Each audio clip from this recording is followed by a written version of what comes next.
Hi everyone, welcome back to my channel. Today we're making a Papel Picado inspired Valentine's Day wood garland. And let me tell you, this is officially my favorite laser project so far. I feel like I keep saying that in every new laser video I post, but I'm just having a blast with my one laser XRF. Oh, and full transparency, this is only my 6th video of the year on YouTube, and somehow I messed up the audio on my intro clip. My audio didn't record properly, so if things don't quite sync, I don't remember what I was talking about, so let's just pretend it makes sense. But either way, I'm so excited to share this project with you. For this project, I used my one laser XRF to cut through basswood. I wasn't sure what size to make my banner, so I cut 3 different sizes. I cut 3 inches, 5 inches, and 7 inches because, I'm just really indecisive. If you're also using the one laser XRF, you'll need to adjust the origin button before cutting. I like to start in the top right corner, so I just move the laser as close to the edge as possible. See the little red dot? Once I'm happy with the placement, I hit the origin button, and then I'll go back to the menu, select autofocus. Autofocus is needed to ensure that the laser is positioned at the correct height of the material. And lastly, I select trace to ensure the design fits my material. And that's it, we're ready to cut. I do want to let you know that I did not speed up the footage of the laser cutting the basswood.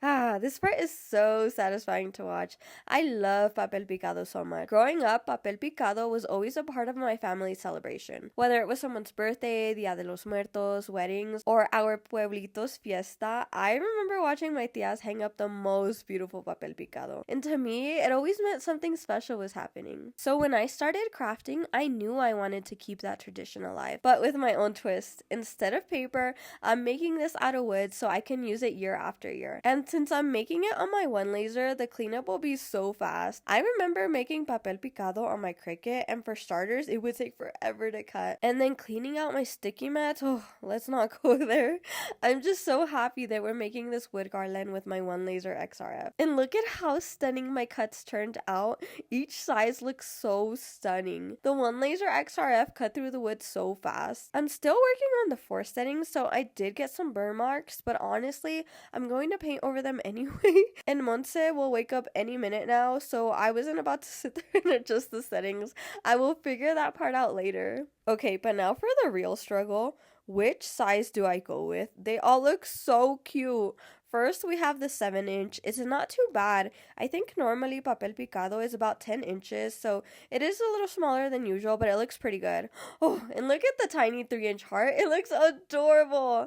To help me decide, I stacked all 3 sizes next to each other, and I need your opinion. Which size would you have picked? Let me know in the comments because I know I spent way too much time going back and forth on which size I should go with. I don't even know where I'll be hanging the banner. Maybe on my dream box, maybe on my entrance table. I'm not sure, so I'm trying to pick a size that will look good anywhere. I grabbed these wooden beads I found on Amazon. Oh, and I'll link everything on the description if you want to make your own. And I poured the beads into an empty tote from my dream box. I think this is officially their new home because they all look so cute all organized like this. Before I picked a size, I wanted to see how the beads would look on the yarn, so I started to add in the beads, but quickly realized that my yarn was way too thick for the beads. I was able to add them in, but it was just taking me a while. I make all my projects while Monse is sleeping, and since I never know how long Monse's naps will last, sometimes it's 2 hours, sometimes it's 10 minutes, I really never know. So I just need to finish ASAP before she wakes up. Anyhow, I finished adding in all the colors, and oh my gosh, I'm obsessed with this color palette. This color palette is everything. In the end, the 3-inch heart was just too small, even though it was so cute.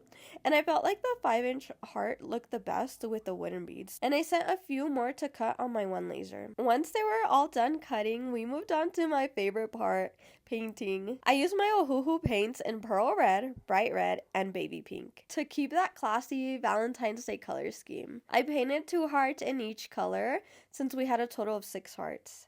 This stuff is so relaxing. Something about painting just makes me feel at peace. This actually reminded me when I was little, I never had my own paint set. Growing up, money was always tight, so crafting supplies weren't really in the budget. But one Christmas, my mom received a donation from a local nonprofit, and inside was a small set of paints. I still remember it so vividly. I remember feeling so excited we finally had a paint set at home. But since I had 3 sisters, we all had to share, so within a few days, all the paint was gone. I remember I was so sad, but I was also so thankful that we even had the chance to share a paint set. Now being able to craft and create a living, that's crazy. crazy. Having my own supplies and being able to share projects like this, I feel so blessed every single day. If little me could see this, she'd be in awe. She'd be in complete awe.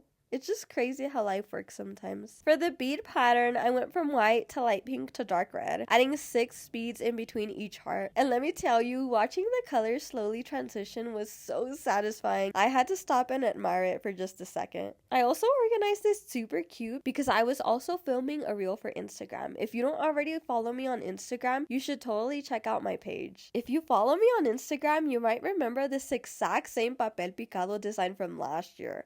I made it for Monte's first Valentine's Day photo shoot and I loved it so much I just had to bring it back this year. The best part, since it's made out of wood, it won't rip like paper. I can actually reuse it every single year. And then I just got to adding all the pieces to the string and that's it. My Papel Picado inspired Valentine's Day garland. This is definitely my favorite laser project so far and I want to make one for every single holiday. If you've made it this far, thank you for hanging out with me. Seriously, your support means everything. If you've enjoyed this video, please give it a like. And if you want to see more DIYs, don't forget to subscribe. I have so many fun projects planned this year and I can't wait to share them with you. Oh, and if you want the link to the SVG or the supplies, check the description. I'll have everything linked for you. And if you do end up recreating this project, please tag me. I would love to see it and share it on my Instagram. I hope you all have a wonderful Valentine's Day. And if you're watching this after February, I hope you're having a wonderful day. See you in the next video.